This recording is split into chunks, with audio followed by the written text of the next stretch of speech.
Uh, I think I'm not able. Yes, yes, yes, yes.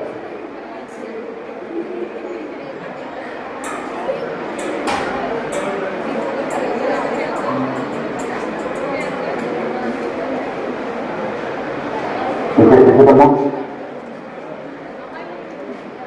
Okay. So, so I'm still I was, I was about sometimes I get together or and all such that. So, it is mainly important for the clinical testing for chemotherapy drugs, so that how they will get the patient. And this is also done through using the first sample service which we are going to talk about and how we are going to compound and in what environmental conditions we are going to compound the stuff we are going to talk about. So let's see what is the definition for aseptic compounding. Simple like we are going to compound the drug in aseptic conditions where there is no exposure to the environment. It's only the drug and the ingredient batch which we use and everything goes to the closed system transfer device. When we do all these components in chemical isolators, or we also have something called laminar ratio, which is actually operating to use in India. And we also have the newer one called robotic isolators where humans can use to solve the robot transfer components.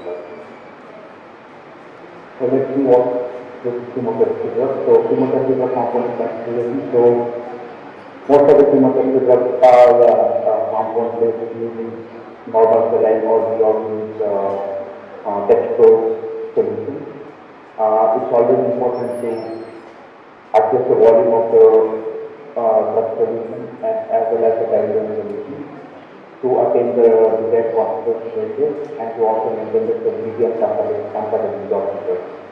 So usually for all the chemotherapy drugs, the dose is calculated by using body surface area, which is equal to, which is calculated by using height multiplied by rate of the dose square root to the whole.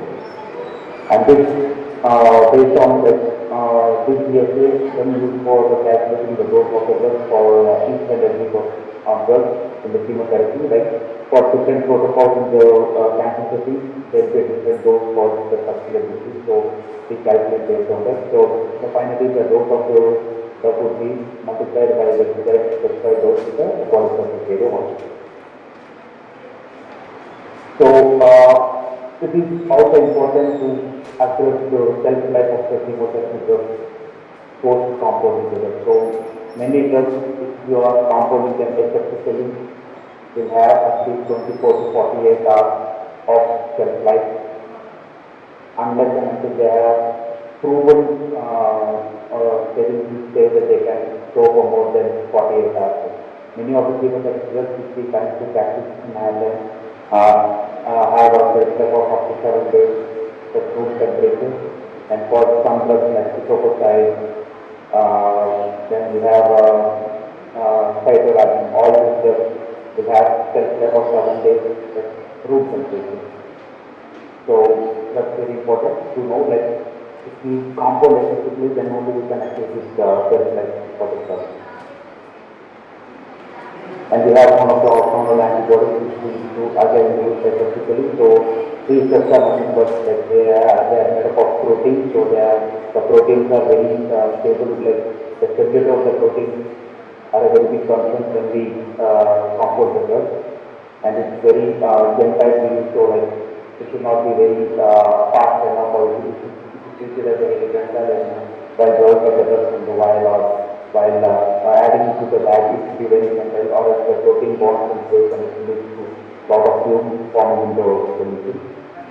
And usually we don't prefer using the protein binding material while adding to the bag or anything. So it's always preferable to use non-protein binding materials when we are using the monoclonal.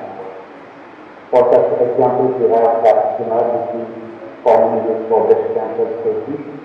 So you reconstitute the bacillus with 7% approvals of water for industry to get the 25 mg per minute. So that's the concentration rate. The 25 mg per minute is the concentration rate. So once you attain this concentration rate, you can store this drug in a refrigerator between 2 to 8 degrees Celsius for 28 days. So that's how it all matters for making the drug. And we have something called rituximab. Rituximab is a very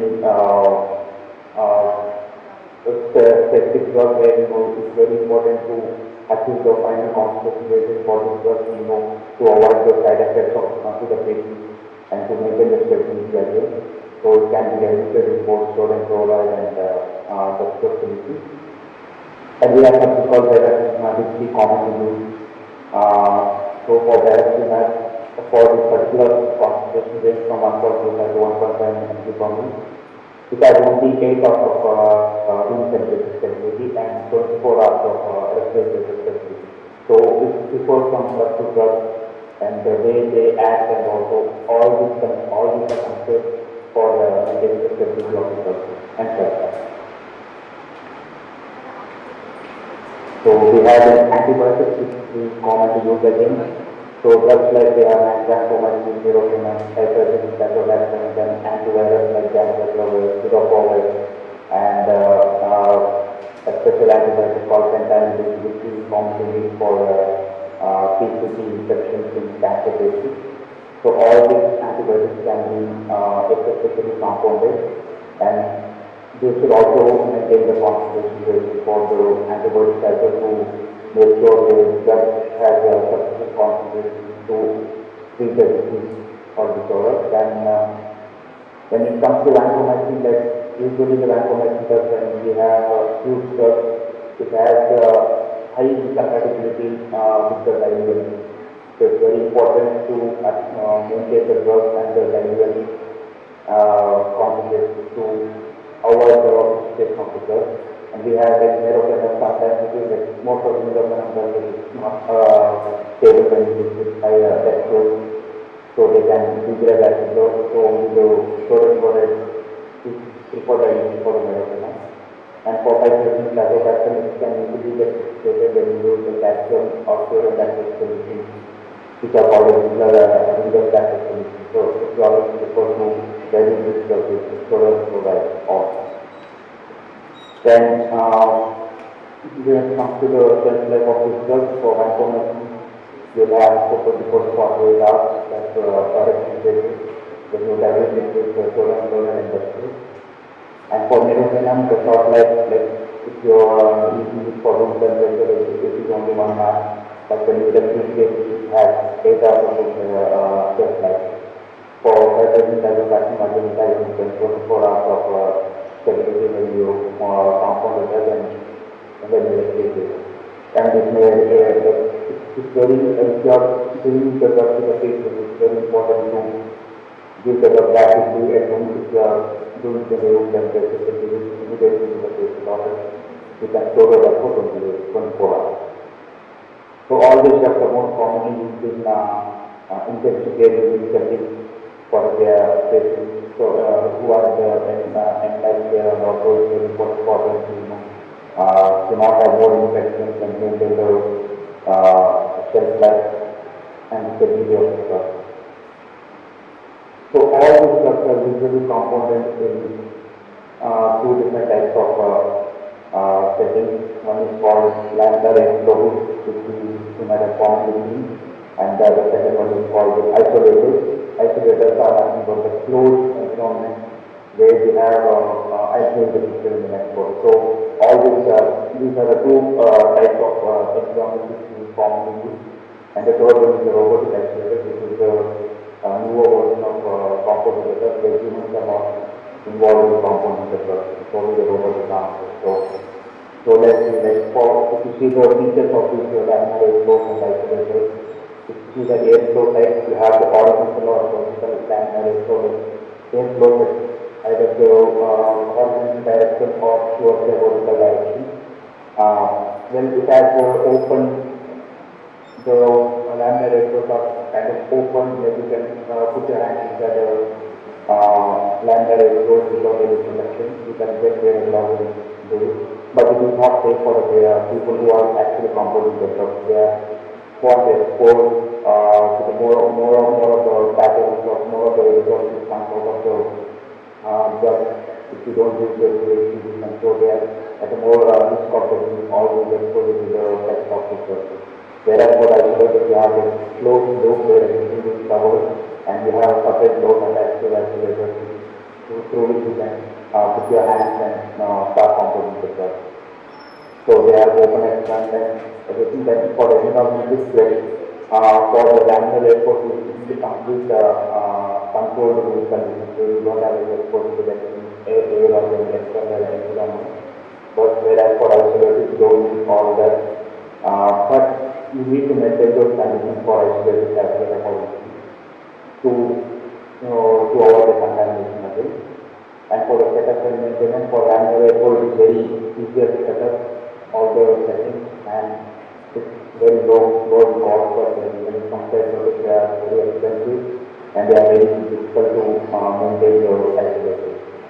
And it comes to stability of the aggregators, it's like when you compound the drug in a laminar airport, the stability of the drug is comparatively lesser when compared to the isolators where the aggregators and you can actually store the drug for 7 days based on the capability. And when it comes to automation, so laminar airports that they are not at all automated, they are very limited in use, but when it comes to isolators, as I said, they have a robotic arms and automation which are integrated into it.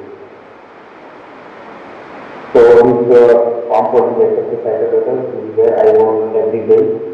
So if you see, we have a few separate doors here where we need to separate our doors by writing with alcohol and stuff. And we where we sit and we just put our arms inside and we take the drugs from the inside and we start composing. So whatever the syringes or the vials we use, everything goes into this cytotoxic thing. The one that is the yellow color. And if you see clearly, we have all the alcohol we have sports stations like isolators just to maintain the safety conditions. And we also have 2 cameras inside the isolator, which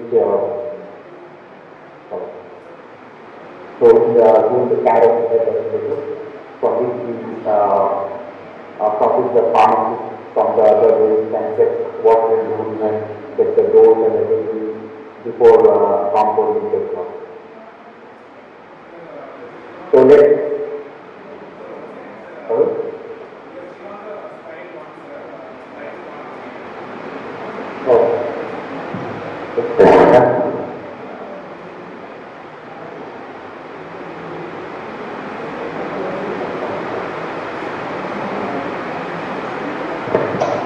can you see now?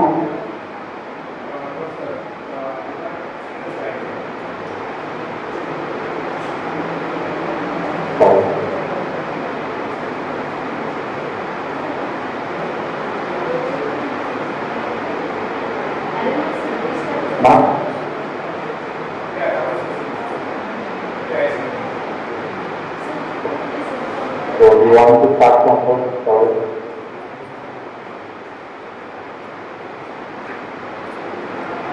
Do you want me to start from the beginning? Okay.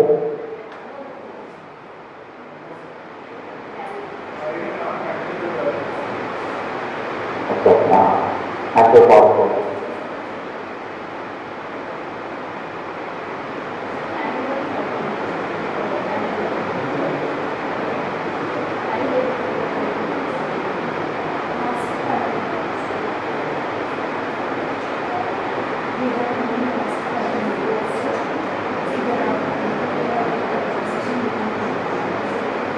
Is it visible now?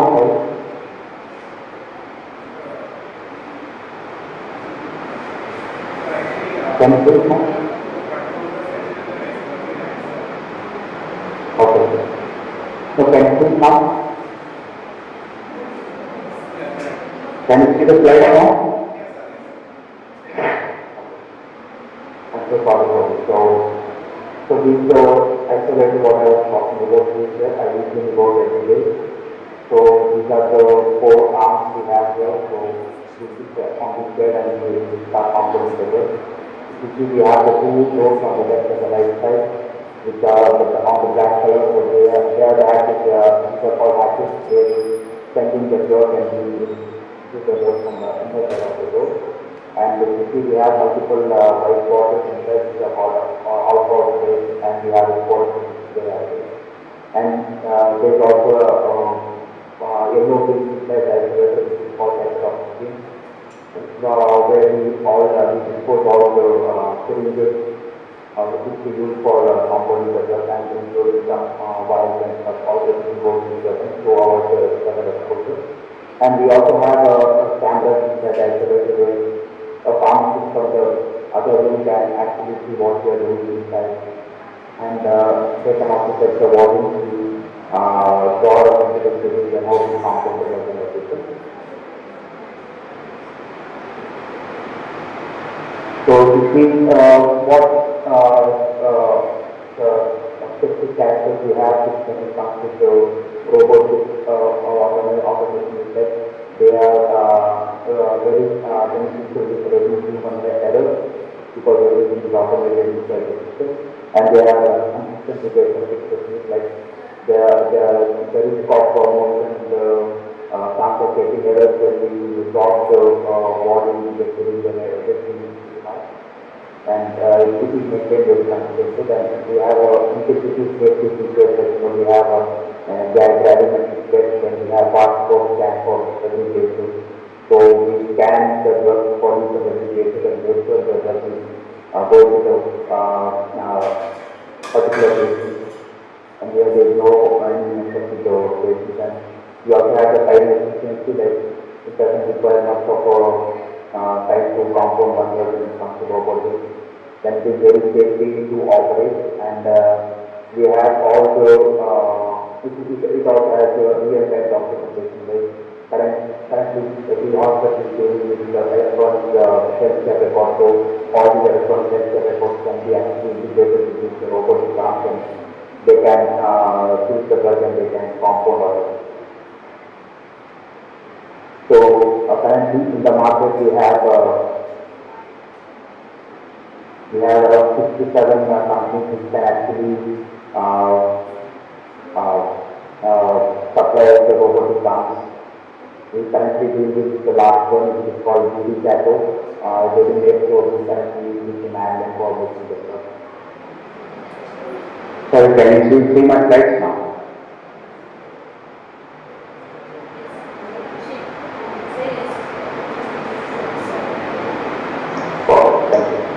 So the next thing is we are talking about the closed system transfer devices. So these are the devices or the tools which are used to safely transfer the drug and designed to block outside contamination from getting and prevent harmful drugs like airborne techno. All these should be used specifically for the person who is actually compounding the drug. So they are not exposed to all type of toxic drugs and all the other. So and they also prevent the removal formation, the vapors and the droplets in the and maintain a sterility pathway within the blood transfer. So when you use this closed transfer device, it's very important to avoid or maintain the sterility during the transport process. And readily export to this heterodoxy material as well as like all the alcohols and all the sports that is what we actually use while we compounding the drug. So example, we have a factory, then we have C15 and C4 all these are different plants for this CSP. So these are the CSPs we use currently. Like the one on the left side, we have a wire adapter which is used to fix to the wires we want to use, and we have something called the back pipe which is used for the using that, and the syringe adapters which is used for the syringe.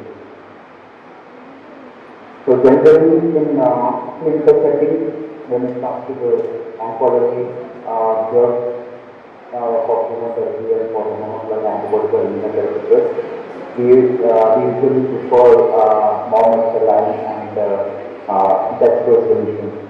So most of the chemotherapy drugs are compatible with the monosaline.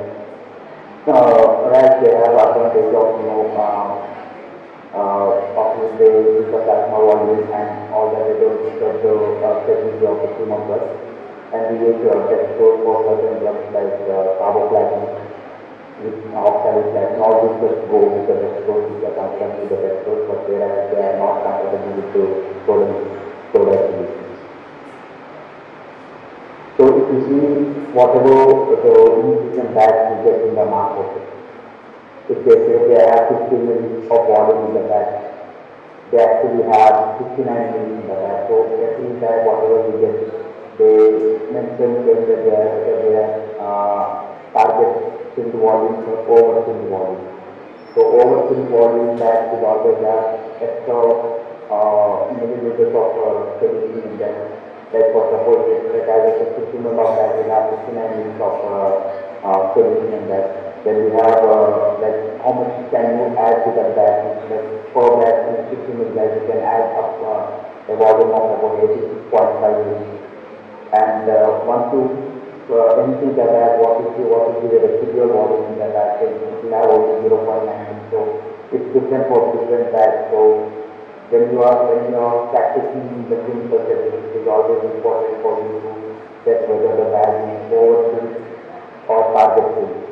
If the bag is overfilled, you need to maintain the concentration very when you are adding the drug. So suppose if you want to achieve a drug, you have which has a lower concentration rate, but your volume is higher in the bag. So you need to remove some of the volume from the bag to attain the concentration rate before adding the drug. So same for that, if you have a drug with a higher concentration rate, then you have less volume in the bag. So you need to add more volume of the diluent to the bag to achieve the concentration rate of the drug. So you need to start doing this in the indefinitely to achieve the concentration rate, which will definitely benefit to the patient for treating the. So as I said, we have the solid platinum, we go to the normal saline, the oxalate platinum and platinum will go with the dextrose, and doctor will go with the normal saline. So if you see, we have different reasons for all these. So some are not compatible with the dextrose, some are not compatible with the sodium chloride, and some have issues with the stability with respect to the pH, and some have stability with respect to the formulation dependent. When example for the lactic acid, when you add this drug to the sodium chloride, it will immediately precipitate. So it's all these things have to be considered before adding the drug into the infusion solution. So how do we maintain this microbiology stability? How do we maintain the aseptic conditions microbiology stability? In our setting here in Ireland, we actually use six plates with agar plates in the isolators. So we have different agar plates in the different location of isolators, and we keep it for at least 4 hours while we are working in the isolators. Whenever we start compounding the drug, we open these plates and we check these aside to see whether there is any growth while we are compounding the drug. If there is any growth, then we will immediately we not immediately, but maybe after a week or something, we get there is any growth in the isolation and we need to maintain more sterility conditions. So all these are considered as a quality aspect of what we do here. Usually on an everyday basis, everyday morning, any one of us from the staff will go and do like this before we start the compounding, which is called a daily cleaning. We do it with alcohol, but sometimes we also do something called weekly cleaning, where we use portable solution or the liquid to clean the isolate along with the alcohol to maintain the sterility of the isolate. So we use all these adaptations and also know the growth. We generally use this to see the pharmaceutical definitely made a lot of experiments using all these to see the growth of the bacteria and stuff. So it implies to the practical way where we actually do the compound, we actually make the stability condition. So this is the general picture of what we actually do inside the isolator. So usually before compounding the drug, Then you need to check the protocol thoroughly and calculate the dose, whether the dose is the correct dose, and it is difficult concentration is going to a compatible ideal, and what is the duration of the infusion time or the duration of drug administration, everything has to be calculated very well. Then after that, it already comes to isolation compound level. You see, we have the vials which are five salt vial injectors, then we are actually interested in the adapters, and we also scan the back side, which is connected to the ECG bag. So this is the everyday working setup. You can also see the small microbiological agar basically open it and see until we compound the to receive the bacterial procedure. So I'll just show you a small video what we usually do every day.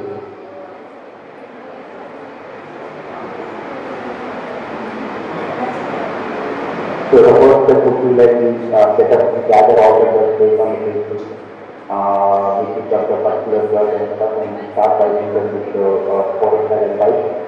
So sporocyte device, they actually kill the bacteria, whatever is present on the device and stuff. So we use it every corner of it, and we let it stay for 1 to 2 minutes after the sporocyte device, and then we send it to the inner room or the closed room, which we say, where all the isolators are present, and they then we send it inside to do the compounding of the drug.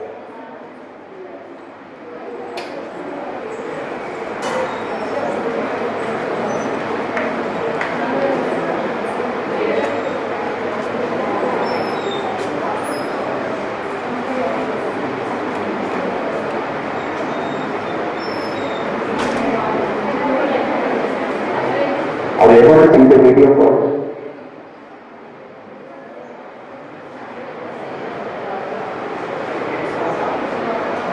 Oh, okay. So if you see the types of movie,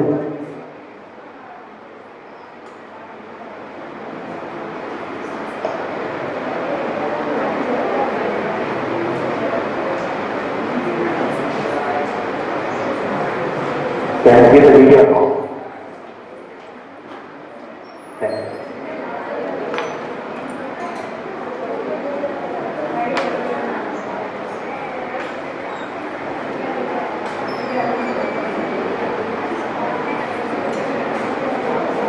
So if you observe the vial at the end of that, so usually what we do is that when you attach the vial to the vial and drop the drug, it automatically provides the certain type of steroid disease based on the drug. So it might vary from drug to drug, but usually according to the literature, it says that they are stable for 7 days. So we use vials again and again for different cases, and then put you into the vial. So it doesn't matter how many vials you use, but we usually have a date and time when we compound the drug and how we use. So the next step is we, after the first device, we sending the drug to the closed room, and everything. Again, second vial is alcohol, and we also change them into the isolator. And third one is we take the drug into the isolator and we start attaching all the players. We have attached the tap side to the infusion solution. Then we also start doing the phase with the wires. And if you also see there is a plate at the left side corner where we do the microbiology to look at the bacterial and to see if there is any growth of the bacteria, we need to place again. And we have attached a small pink color injector to our syringe. Then now we are attaching a small vial adapter to the water circulation bag. So once we do all that, we use the syringe and we attach it to the vial adapter and we drop the syringe. So it's very easy and it's very convenient for us to drop the syringe and we use all the syringe. And we can see there is no delay or there is no error forming in my Baroda right now, and everything is closed. All these gloves the what we are doing is actually attached to the isolator, so we just have to put our hands to the gloves and we start compounding and see how we add all the injectors into the bags and we close everything and send it out for the second session that goes to the patient bag. So this is what we do on daily basis.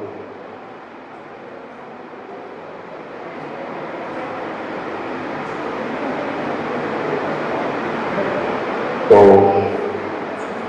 so everything whatever we use, we finally go to the desktop. So the importance of the concentration is to maintain the drug stability and the quality of the drug, then to avoid our insect reactions, then to maintain the stability of the drug and to prevent the state of the drug failure of the site, then to avoid extra resistance and distribution of the drug, like all these drugs called resistance in bacteria, they are called the injection site reactions and call something called extra resistance in the site. Then that I say the United States will continue increasing as they have a short life. So we need to optimize the pharmacokinetics and maintain the best pharmacokinetics when we are doing the compounding. And we also have to use the compatibility with the ideal equipment like what we use for the central line, for the tip line, whatever we use for the patient. So we have to make sure everything is compatible with the drugs we use.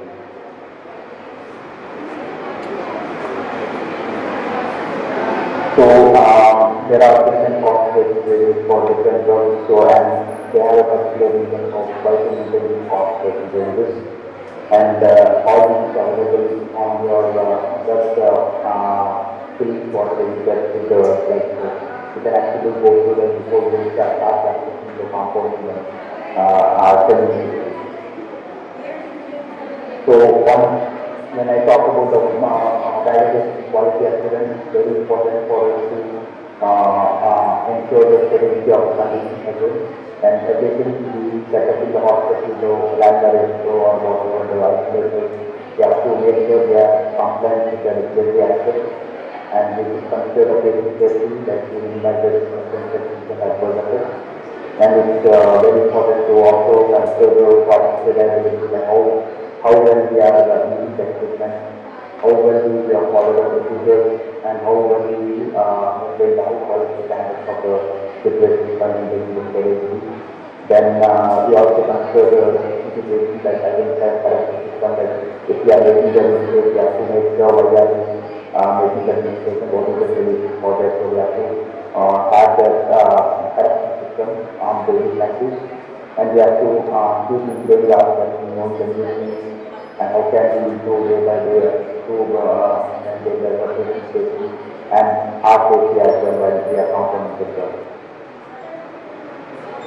So what are the challenges considerations? Like if you see we have when we have robotic like it's very challenging for us with respect to the cost and the complexity of the robotics when it comes to all the maintenance of it and all that. So it's very kind of best consideration we have to take before we start doing it. Then we need to train each and every person, like whether the technician or the pharmacist or the person who is actually handling the engineering part of the robot. We have to make sure they are all trained and validated. And we have to also have a proper engineering and logistic preparation before using all these isolators and the robot isolators. And we need to improve our standards by using the process of how we do things. Like country India, it's very unsafe for us to comfort the drug next to the patient. It is always important to make sure that whatever the drug we are taking, we are taking away from the patient and protect ourselves with the glove and the PPE what we need and start doing this. So all these processes have to be improved in the public sector. So what happens in the future, as you know, we can expect involvement of artificial intelligence and machine learning when it comes to the compounding, and they will be integrated into with the electronic health record with compounding studies. So And we can also start monitoring the productivity remotely, like leaving the leaving the component at one center, and we can actually sit in our office and make sure everything is going well. So we no contact with the club, and we have to maintain like the standards globally are going to be very high in the near future. We have to start getting adapted to all those standards and keep working on that. So when it comes to comedy, so it's all about maintaining the concept with the safety of the patient and safety of our working professional actually company members. Then we have to start using ventilators by using the metropolitan meters and overprotect measures that are using in the market. And we have to maintain the quality of whatever we do in the hospital. So that's it. So any questions if you have?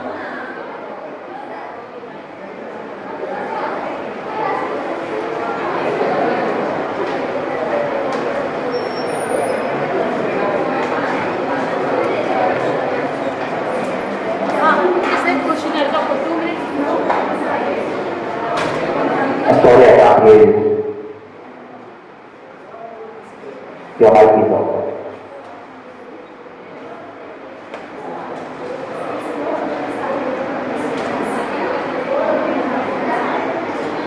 Yes, thank you. Thank you so much.